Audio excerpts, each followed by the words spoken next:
오늘 주신 하나님의 말씀 마태복음 2장 13절부터 16절의 말씀입니다. 마태복음 2장 13절로 16절 말씀 같이 봉독하겠습니다. 저희가 떠난 후에 주의 사자가 요셉에게 현명하여 가로되 헤롯이 아기를 찾아 죽이려 하니 일어나 아기와 그의 모친을 데리고 애굽으로 피하여 내가 내게 이르기까지 거기 있으라 하시니 요셉이 일어나서 밤에 아기와 그의 모친을 데리고 애굽으로 떠나가 헤롯이 죽기까지 거기 있었으니 이는 주께서 선지자로 말씀하신 바 애굽에서 내 아들을 불렀다 함을 이루려 하심이니라. 이에 헤롯이 박사들에게 속은 줄을 알고 심히 노하여 사람을 보내어 베들레헴과 그 모든 지경 안에 있는 산의 아이들을 박사들에게서 자세히 알아본 그때를 표준하여 2살부터 그 아래로 다 죽이니.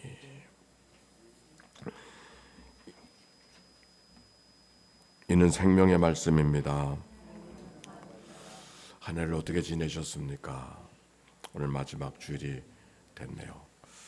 아마 다 지나온 시간들 감회가 새로울 거라 여겨집니다. 이렇게 또 한 해를 살고 또 새해를 맞이할 채비를 차리게 되는 것이죠. 자, 오늘 성경의 말씀으로 가겠습니다. 오늘 성경의 말씀 예수님의 탄생하신 후에 절기는 아직 성탄절기가 오늘이 맞습니다. 동방에 온 박사들이 아기 예수님을 경배하고 다녀간 다음에 사건이 오늘 성경에 기록이 되어져 있어요. 13절 말씀 한번 볼까요? 시작.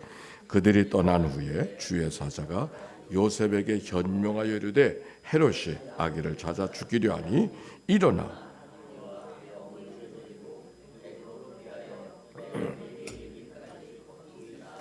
아멘.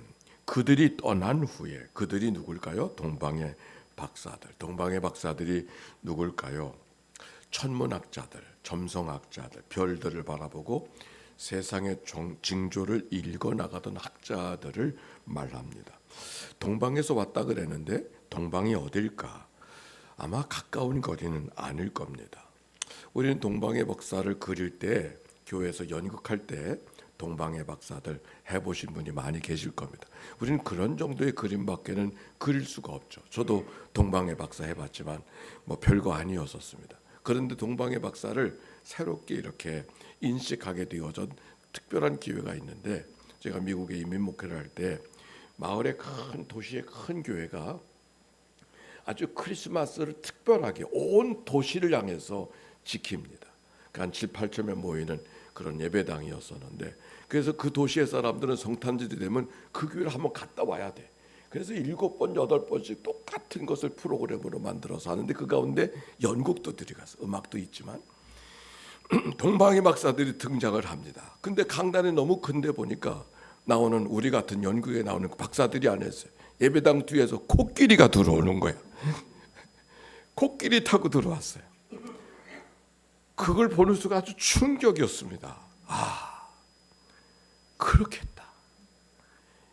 산 너머 이웃 동네에서 오는 것도 아니고 하룻길을 걸어서 오는 것도 아니고 이 별 따라 온 그들은 저 먼 나라에서, 그들의 이스라엘 사람들 동방이라고 하는 것은 이라크나 이란 그쪽을 말하는데, 거기서부터 여기까지 왔다 간다고 하면은 엄청난, 뭐 하룻길로 해결할 수 없는 대열을 이루고서 종들을 데리고, 그리고 어떤 무리들이 동방의 박사들이었구나 하는 생각을 아주 새롭게 했던 기억이 납니다.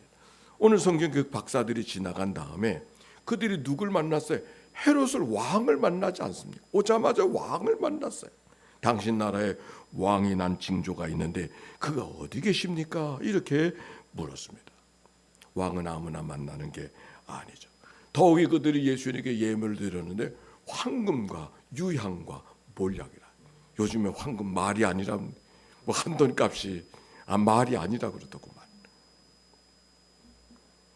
어쨌든지 평범한 사람들은 구할 수 없는 것들을 지금 갖다 예물로 드릴 정도의 능력과 역량이 있는 사람이 박사들이었습니다. 그들이 아기 예수님을 경배하고 돌아갔습니다. 근데 문제는 헤롯입니다. 아니 내가 다스리는 나라에 나 말고 또 다른 왕이 태어나다니 말도 안 돼. 아마 뚜껑이 열렸을 거예요. 그래서 오늘 성경에 보니까 베들레헴에서 그때로부터 2년 안에 태어난 모든 아이를 죽이라고 명령하지 않습니까? 온 집이 초상집이 되어지는 엄청난 사건이 오늘 성경 속에 기록이 되어져 있었어요. 근데 바로 그때 주의 사자가 요셉에게 현명하여 헤롯이 너희를 죽이라 하니. 구약의 요셉이라는 사람이 등장할 때 꿈을 잘 해석하던 사람이 요셉이었었는데 신약에서도 요셉에게 꿈으로 말씀하셨어요. 어젯밤 꿈 꾼 분 안 계십니까?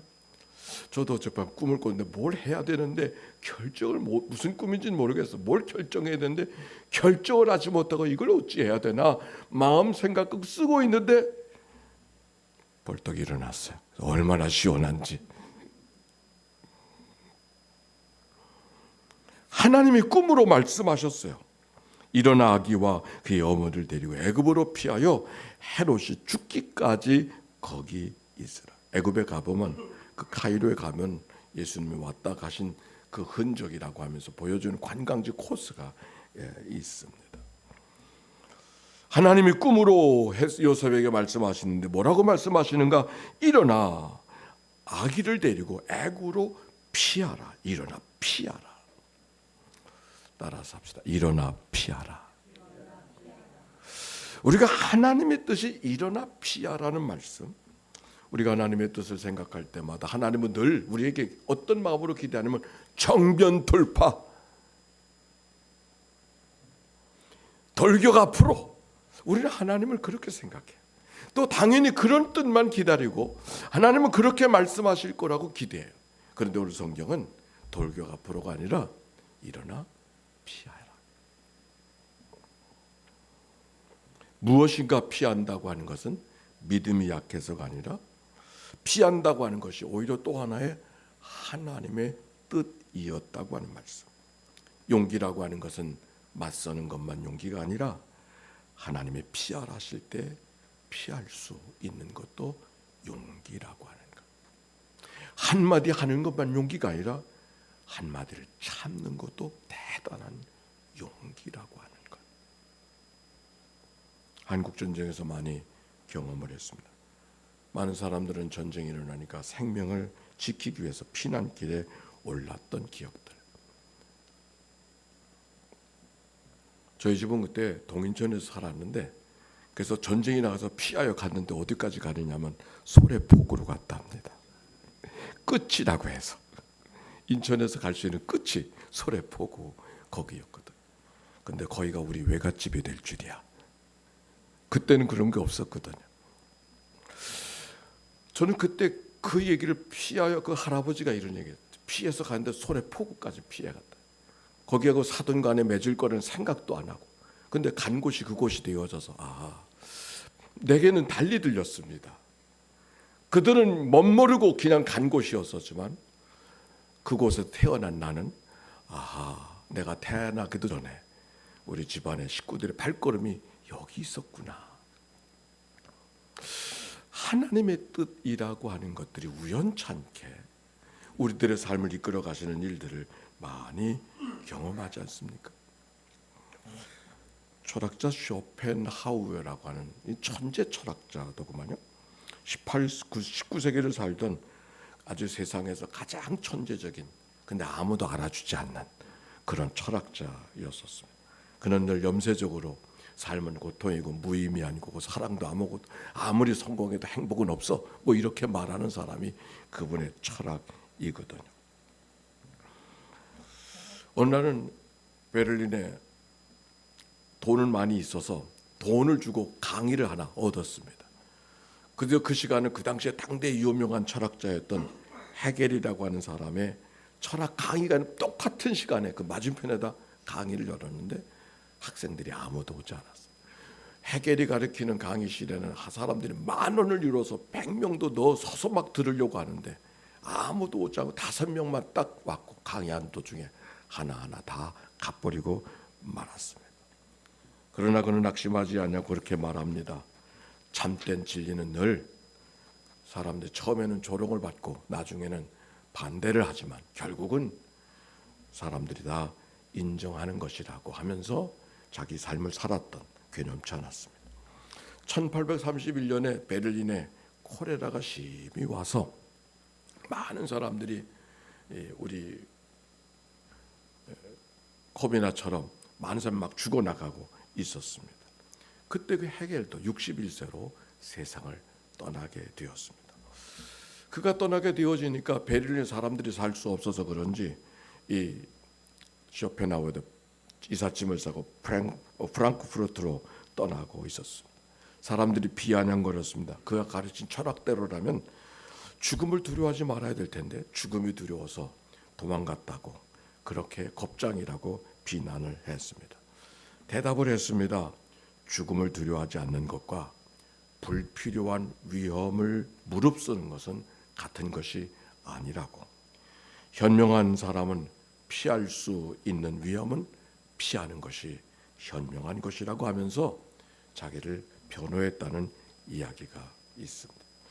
오늘 여기 성경 일어나 피하라. 우리는 때때로 피하는 것이 비겁한 것처럼 여겨지고 용기 없는 사람으로 여겨지고 뭔지 모르게 비겁한 것처럼 사람들에겐 비춰질지 모르지만 때때로 하나님은 피하라고 말씀해 주십니다.